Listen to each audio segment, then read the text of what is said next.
वैभव सूर्यवंशी के साथ लड़ाई, बीसीसीआई ने कौन सी सजा सुनाई। तो दोस्तों, मैदान पर क्रिकेट का रोमांचक अपने चरम पर था, लेकिन मैच खत्म होते ही जो हुआ उसने पूरे क्रिकेट जगत को हिलाकर रख दिया। हलमबागे से ऐसा विवाद हुआ कि मामला लगभग हाथापाई तक पहुंच गया। सुपर ओवर की आखिरी गेंद पर भारत की हार, श्रीलंका खिलाड़ियों का जश्न और फिर कुछ ऐसे शब्द बोल गए जिसने वैभव सूर्यवंशी का गुस्सा 7वें आसमान तक पहुँच गया। इतना ही नहीं, भारतीय कप्तान तिलक वर्मा भी अंपायर से भिड़ गए। कम रोशनी में सुपर ओवर कराने के लेकर मैदान पर लंबी बहस हुई। तो आखिर क्या हुआ था उस रात? क्यों वैभव सूर्यवंशी को गुस्सा आया? तो किस खिलाड़ी पर कार्रवाई हुई और क्यों निरोशन डिकवेला को बीच आकर मामला को शांत कराना पड़ा? चलिए जानते हैं पूरी इस वीडियो की सुहानी। क्या था वैभव सूर्यवंशी और सुपर ओवर वाली मैच में पूरी कहानी? तो दरअसल भारत ए और श्रीलंका ए के बीच खेला गया मुकाबला सिर्फ क्रिकेट के लिए नहीं बल्कि मैच के बाद हुए विवाद के लिए चर्चा में आ गया है। मुकाबला बेहद रोमांचक रहा और फैसला सुपर ओवर में हुआ। सुपर ओवर की आखिरी गेंद पर भारत के जीत के लिए 8 रन चाहिए थे और स्ट्राइक पर थे युवा बल्लेबाज यानी वैभव सूर्यवंशी। श्रीलंका ए के गेंदबाज शानदार यॉर्कर फेंकी जिस पर वैभव सूर्यवंशी शॉट नहीं लगा सके। इसके साथ श्रीलंका ए ने मैच को जीत लिया और मैदान पर जश्न शुरू हो गया।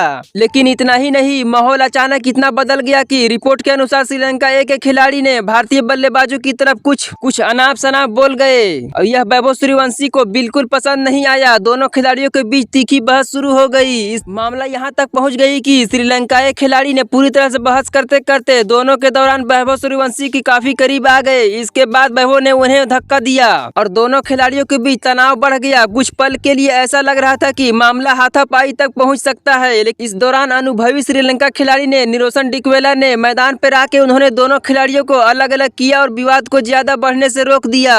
अगर डिकवेला समय पर नहीं आते तो स्थिति और पूरी तरह से गंभीर हो जाता और श्रीलंका खिलाड़ी और भारतीय खिलाड़ी के बीच भावना और के खिलाफ व्यवहार करने का आरोप लगे। इसी वजह से उनके खिलाफ कार्रवाई भी की गई। हालांकि उन्हें क्या सजा मिली इसकी आधिकारिक जानकारी सामने नहीं आई है, लेकिन दूसरी तरफ भारतीय टीम नाराज दिखाई दी। कप्तान तिलक वर्मा के समेत कई खिलाड़ियों भी अंपायर से लंबी बहस की। भारतीय टीम के मामला यहाँ तक कि आ गई कम रोशनी के कारण सुपर ओवर नहीं कराया जाना चाहिए था। इसी मुद्दे पर लेकर मैच खत्म होने के बाद पूरी तरह से चर्चा जारी हो चुकी है। लेकिन इस पूरे घटनाक्रम ने भारत ए बनाम श्रीलंका ए के मुकाबले क्रिकेट से ज्यादा विवादों के लिए यादगार बना दिया है। 15 साल की उम्र में वैभव सूर्यवंशी ने मैदान पर अपना जज्बा जरूर दिखाया, लेकिन यह घटना एक बार फिर याद दिलाती है कि बड़े स्तर पर भावनाओं और नियंत्रण रखना भी उतना ही जरूरी होता है जितना शानदार प्रदर्शन करना है। क्या श्रीलंका खिलाड़ियों की थी या वैभव सूर्यवंशी को अपना गुस्सा नियंत्रण रखना चाहिए था? अपनी राय कमेंट सेक्शन में जरूर बताइए।